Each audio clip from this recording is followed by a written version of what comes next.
सभी साथियों को मकर संक्रांति की बहुत बहुत शुभकामनाएं। मकर संक्रांति सिर्फ एक पर्व नहीं, बल्कि धर्म, प्रकृति और जीवन के संतुलन का संदेश है। इसी कारण इस दिन पूजा, कथा और दान का विशेष महत्व बताया गया है। मकर संक्रांति व्रत की कृपा प्राप्त करने के लिए कमेंट में जय सूर्यदेव अवश्य लिखें। प्रिय साथियों, कथा को अंत तक अवश्य सुनें।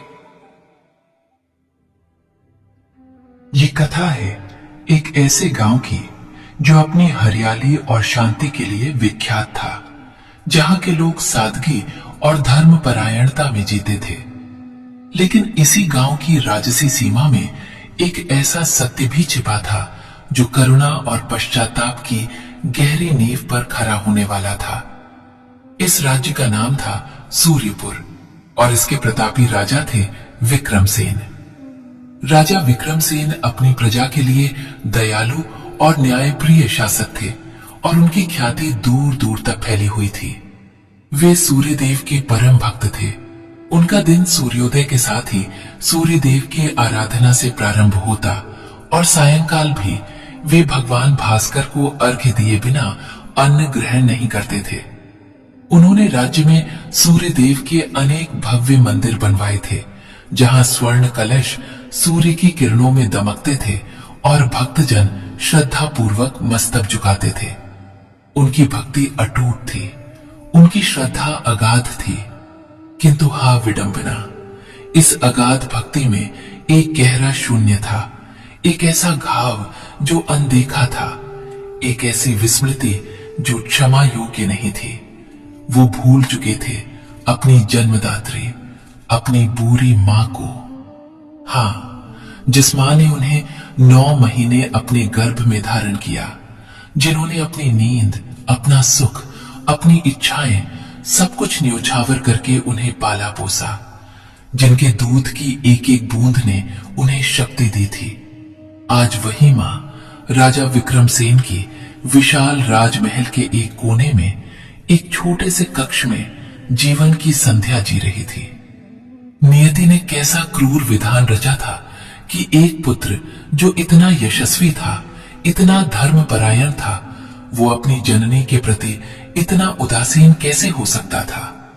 ये कोई जानबूझकर की गई उपेक्षा नहीं थी, बल्कि ये तो अहंकार की एक सूक्ष्म परत थी जो उनके मन को ढके हुए थी। उन्हें लगता था कि वे इतने बड़े राजा हैं, सूर्यदेव के इतने बड़े भक्त हैं, तो उनकी मां की सेवा के लिए तो दास दासी हैं ही। ये विचार उनकी आत्ममुग्धता का ही परिणाम था। रानी मां सुनैना, उनका नाम सुनैना था, पर अब उनकी आंखें अक्सर आंसुओं से भरी रहती थी। उनकी काया अत्यंत क्षीण हो चुकी थी, कमर झुकी हुई थी और हाथों में झुर्रियों ने अपने अनगिनत निशान बना लिए थे। उनके चेहरे पर ममता का वही शाश्वत भाव था जो हर मां के मुख पर होता है, पर अब उस ममता में एक गहरा दर्द खुल गया था। राजा विक्रमसेन से उनकी भेंट शायद ही कभी होती थी। कभी कभार जब राजा किसी राजकीय समारोह में महल के उस भाग से गुजरते थे, तो एक क्षण के लिए उनकी दृष्टि मां के कक्ष की ओर उठ जाती और वे दूर से ही उन्हें प्रणाम कर देते। मां भी पलकें बिछाकर अपने पुत्र की एक झलक पाकर तृप्त हो जाती थी, परंतु उस तृप्ति में एक टीस भी छिपी होती थी। एक पुत्र के प्रेम की, एक पुत्र के स्पर्श की, एक पुत्र के साथ कुछ पल बिताने की टीस। उनकी दिनचर्या बड़ी एकाकी थी। सुबह उठकर वे स्नान करती, फिर अपने छोटे से पूजा घर में बैठकर घंटों अपने पुत्र की दीर्घायु और राज्य की समृद्धि के लिए प्रार्थना करती। उनकी हर प्रार्थना में राजा विक्रमसेन का नाम होता था। उनके हर आंसू में उनके पुत्र के लिए प्रेम होता था। वो उस समय को याद करती जब विक्रमसेन एक नन्हा शिशु था। कैसे वो उनके आंचल से चिपका रहता था, कैसे वो अपनी छोटी छोटी बातों के लिए उन्हीं पर निर्भर रहता था। उन्हें याद था कैसे उन्होंने अपने हाथों से उसे खाना खिलाया था, कैसे उसकी हर बीमारी में वे रात रात भर जागकर उसकी सेवा करती थी। वे उन दिनों को याद करती जब विक्रम की छोटी सी उपलब्धि पर उनका हृदय गर्व से फूल उठता था। मेरा विक्रम, मेरा लाल, वे बुदबुदाती थीं और उनके मन में एक मीठा सा दर्द उठने लगता था। अब जब उनका बेटा इतना बड़ा राजा बन गया था तो वो तो उन्हें भूल ही गया था। ये बात उन्हें अंदर तक कचोटती थी। महल में तरह तरह के पकवान बनते थे, पर उनके लिए वही सामान्य भोजन आता था जो बाकी दासियों को मिलता था। उन्हें इसकी परवाह नहीं थी, क्योंकि उनके लिए सबसे बड़ा भोजन तो पुत्र का प्रेम था जो उन्हें नसीब नहीं होता था। वे अपने खाली हाथों को देखती, जिनमें कभी उनके पुत्र का छोटा सा हाथ समाया होता था, और एक गहरी आह भरती थी। क्या ये नियति का ही खेल है प्रभु? क्या मैंने इसी दिन के लिए तुम्हें पाला पोसा था?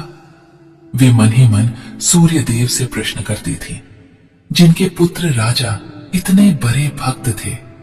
उनकी आंखों से आंसू झरझर बहने लगते थे, जो उनके गालों पर गहरी लकीरें बनाते थे। पर वे कभी किसी से कुछ नहीं कहती थी, क्योंकि एक मां का हृदय तो अपने पुत्र के लिए शिकायत करना जानता ही नहीं। वो तो बस प्रेम और क्षमा से भरा होता है। राज्य में मकर संक्रांति का पर्व आने वाला था।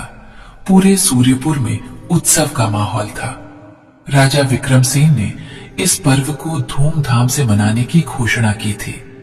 सूर्यदेव की उपासना का ये सबसे बड़ा दिन था। मंदिरों में विशेष अनुष्ठान आयोजित किए जा रहे थे।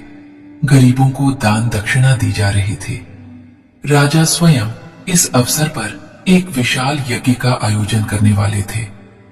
पर महल के एक कोने में बैठी रानी मां सुनैना के लिए यह दिन केवल एक और दिन था, जब उनके हृदय में और भी अधिक पीड़ा उठती थी। उन्हें याद था, जब विक्रम सिंह छोटा था तो वे कैसे तिल गुड़ के लड्डू बनाती थी और विक्रम सिंह उन्हें बड़े चाव से खाता था।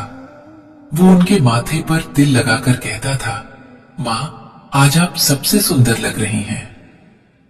आज वे अकेली थीं। कोई उन्हें तिल गुड़ खिलाने वाला नहीं था, न ही कोई उनके माथे पर प्रेम से तिल लगाने वाला था। वे एक कोने में बैठकर अपने बीते हुए कल की स्मृतियों में खोई हुई थी और उनकी आंखों से अनवरत अश्रुधारा प्रवाहित हो रही थी। काश मेरा बेटा एक बार आ जाए, मुझसे बात कर ले, बस इतना ही चाहती हूं प्रभु। वे रोते हुए अपने मन में दोहरा रही थी। उनका हृदय दर्द से फट रहा था। एक ऐसी अनकही पुकार थी जो ब्रह्मांड की गहराइयों तक पहुंच रही थी। उधर राजा विक्रम सेन अपने यज्ञ की तैयारियों में व्यस्त थे। उन्होंने बड़े बड़े पंडितों को बुलाया था और पूरे दिन वे धार्मिक अनुष्ठानों में लीन रहे। संध्या होते होते वे थक चुके थे, पर उनके मन में संतोष था कि उन्होंने सूर्य देव की सेवा में कोई कमी नहीं रखी है। रात्रि में वे अपने शयन कक्ष में गए और गहरी निद्रा में सो गए। रात का तीसरा प्रहर था। अचानक राजा विक्रम सेन को एक दिव्य अनुभूति हुई। उनका कक्ष स्वर्णिम प्रकाश से भर उठा। यह प्रकाश इतना तीव्र था, पर इतना शीतल भी कि उससे आंखों को कोई कष्ट नहीं हो रहा था। उन्होंने देखा कि उनके सामने स्वयं भगवान सूर्य देव प्रकट हुए हैं। उनका स्वरूप अत्यंत तेजोमय था। उनके रथ के 7 घोड़े अदृश्य थे, पर उनका दिव्य तेज पूरी सृष्टि को प्रकाशित कर रहा था। राजा भय और श्रद्धा से कपकपा उठे। उन्होंने तुरंत उठकर हाथ जोड़े और साष्टांग प्रणाम किया।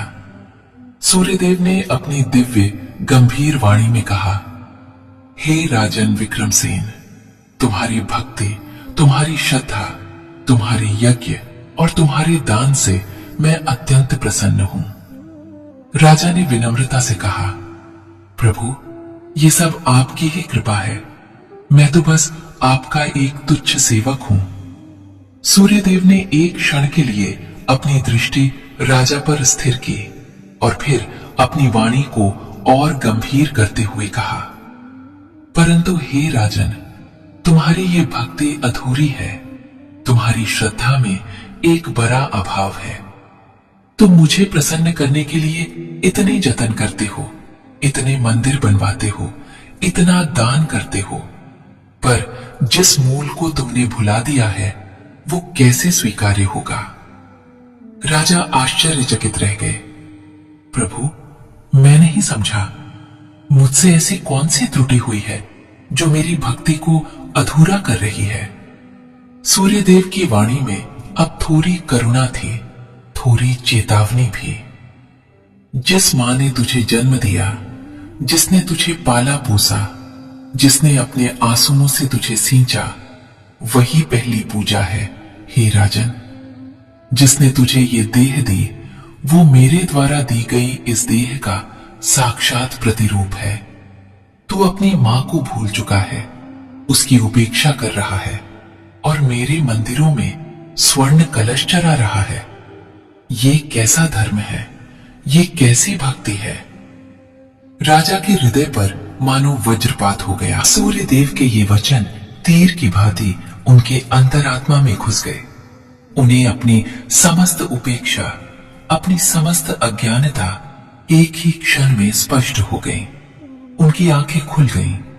उन्हें अपनी मां का बुरा, झुर्रियों भरा चेहरा याद आया। उनकी उदास आंखें याद आईं। वे सब कुछ भूल गए, अपना राजपाट, अपना अहंकार, अपनी तथाकथित भक्ति। उन्हें बस अपनी मां का चेहरा दिख रहा था, जो वर्षों से उनके प्रेम के लिए तरस रहा था। सूर्यदेव ने अपनी बात समाप्त करते हुए कहा, जाओ हे राजन, अपनी उस जननी की सेवा करो, उसे सम्मान दो, और तब तुम्हारी भक्ति पूर्ण होगी। कल मकर संक्रांति का पवित्र दिन है। अपनी मां के चरणों में तिल अर्पित करके अपने जीवन को सार्थक करो। तुम्हारी जीवन की दिशा वहीं से बदलेगी।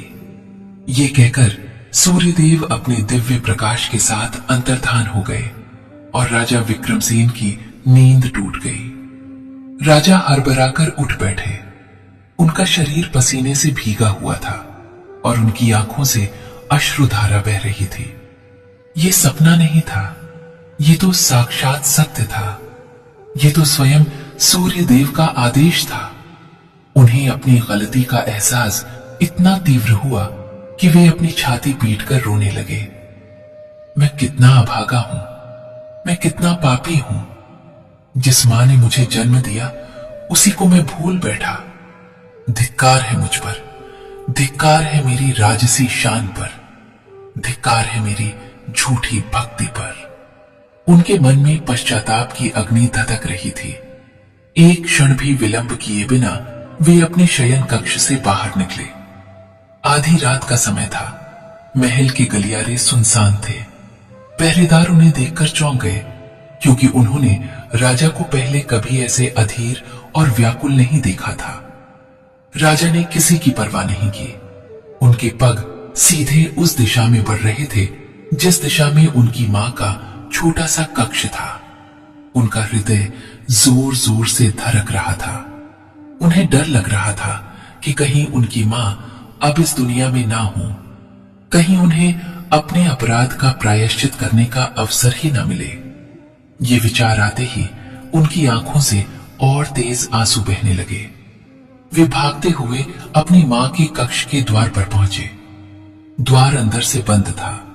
उन्होंने धीरे से दस्तक दी, पर कोई जवाब नहीं आया। उनका हृदय कांप उठा। उन्होंने फिर थोड़ी तेज दस्तक दी। अंदर से एक बुरी कांपती हुई आवाज आई, कौन है? मां, मैं हूं। विक्रम। राजा की आवाज रुंध गई थी। अंदर कुछ देर सन्नाटा रहा, फिर मां ने धीमे से द्वार खोला। उनके चेहरे पर आश्चर्य का भाव था। आधी रात को उनका बेटा उनके द्वार पर? उन्होंने अपनी आंखों पर विश्वास नहीं किया। विक्रम, तुम इस समय? सब ठीक तो है? मां ने चिंता से पूछा। उनका हृदय अपने पुत्र के लिए तुरंत व्याकुल हो उठा। राजा ने एक शब्द भी नहीं कहा। वे सीधे अपनी मां के चरणों में गिर पड़े। उनके राजसी वस्त्र धूल में सन गए, पर उन्हें इसकी कोई परवाह नहीं थी। वे अपनी मां के बुरे झुर्रियों भरे पैरों को पकड़कर फूट फूट कर रोने लगे। मां, मुझे क्षमा कर दो। मैं पापी हूं, मैं अभागा हूं। मैंने तुम्हें भुला दिया। मेरी भक्ति झूठी थी, मेरा सारा वैभव व्यर्थ था। मुझे क्षमा कर दो मां। रानी मां सुनैना स्तब्ध रह गईं। उन्होंने अपने बेटे को कभी ऐसे रोते नहीं देखा था। उनका बेटा जो इतना बलशाली, इतना प्रतापी था, आज उनके पैरों में पड़ा रो रहा था। उनका हृदय ममता से भर उठा। उन्होंने अपने बेटे के सिर पर हाथ फेरा और उनकी आंखों से भी आंसू बहने लगे। ये आंसू वर्षों की पीड़ा के थे और वर्षों के प्रेम के थे। उठो मेरे लाल, तुम क्यों रो रहे हो?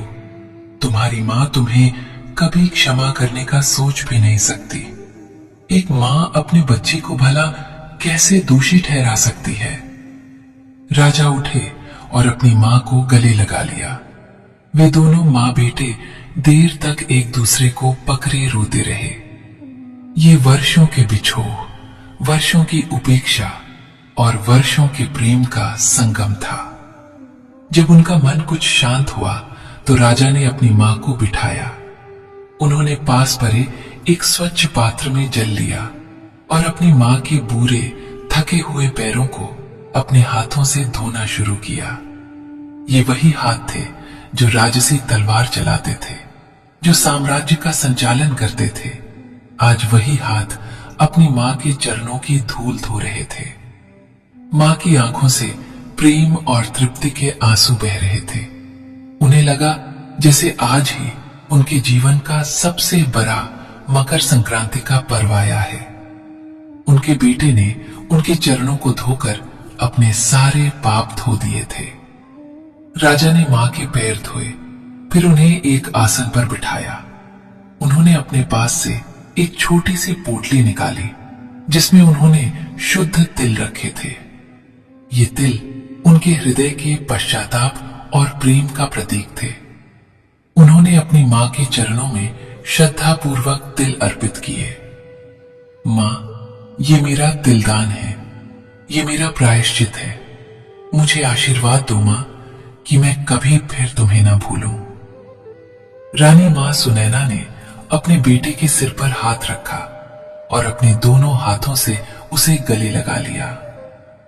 मेरा आशीर्वाद सदा तुम्हारे साथ है मेरे लाल। तुम चिरंजीवी हो, तुम्हारा राज्य फले फूले। आज मेरा जीवन सफल हो गया। उसी क्षण राजा विक्रमसेन के जीवन की दिशा बदल गई। ये कोई साधारण क्षण नहीं था, ये तो आत्मा के जागरण का पल था। जिस अंधकार में वे जी रहे थे वो सूर्य देव के दर्शन और अपनी मां के आंसुओं से दूर हो गया। उनके हृदय से अहंकार का पर्दा हट गया था। उन्हें समझ आ गया था कि सच्ची भक्ति न तो मंदिरों में है, न बड़े बड़े यज्ञों में, बल्कि वो तो अपने माता पिता के चरणों में है, अपने परिवार के प्रति कर्तव्य में है। अगले दिन मकर संक्रांति के पर्व पर राजा विक्रमसेन ने पूरे राज्य में एक नई घोषणा करवाई। उन्होंने कहा, आज से मेरे राज्य में कोई भी माता पिता उपेक्षित नहीं रहेगा। जो भी अपने माता पिता का अनादर करेगा उसे दंड मिलेगा। मेरी पहली पूजा आज से मेरी मां है और हर नागरिक की पहली पूजा उसके माता पिता होंगे। उन्होंने अपनी मां को राजमहल के सबसे सुंदर कक्ष में प्रतिष्ठित किया और स्वयं उनके सेवादार बन गए। वे हर सुबह अपनी मां के पास जाते, उनके चरण स्पर्श करते, उनसे आशीर्वाद लेते और फिर राजकीय कार्य संभालते। उन्होंने अपनी मां से माफी मांगी और कहा, मां, आप मेरा मार्गदर्शन करें। आपके अनुभव और आपकी ममता से बड़ा कोई ज्ञान नहीं है।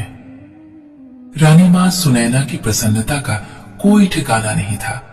उनका स्वास्थ्य सुधरने लगा और उनके चेहरे पर एक नई चमक आ गई। उनकी ममतामयी सलाहों से राजा का शासन और भी न्यायप्रिय और कल्याणकारी हो गया। उन्होंने राज्य में वृद्धों के लिए विशेष आश्रम बनवाए, जहां उन्हें सम्मान और सुविधाएं मिलती थीं। हर घर में माता पिता को देवतुल्य सम्मान दिया जाने लगा। राजा विक्रमसेन का नाम अब सिर्फ एक प्रतापी शासक के रूप में ही नहीं, बल्कि एक आदर्श पुत्र के रूप में भी जाना जाने लगा। सूर्यपुर राज्य में चारों ओर सुख, समृद्धि और शांति का वास हो गया। राजा ने यह सीख ली थी कि ईश्वर की सच्ची आराधना तो जीव सेवा में है। प्रिय साथियों, इस वीडियो में मकर संक्रांति की पावन व्रत कथा यहीं पर समापन होती है। हम कामना करते हैं कि भगवान सूर्यदेव की कृपा आप सभी पर बनी रहे। जय सूर्यदेव, जय जगत के पालनहार।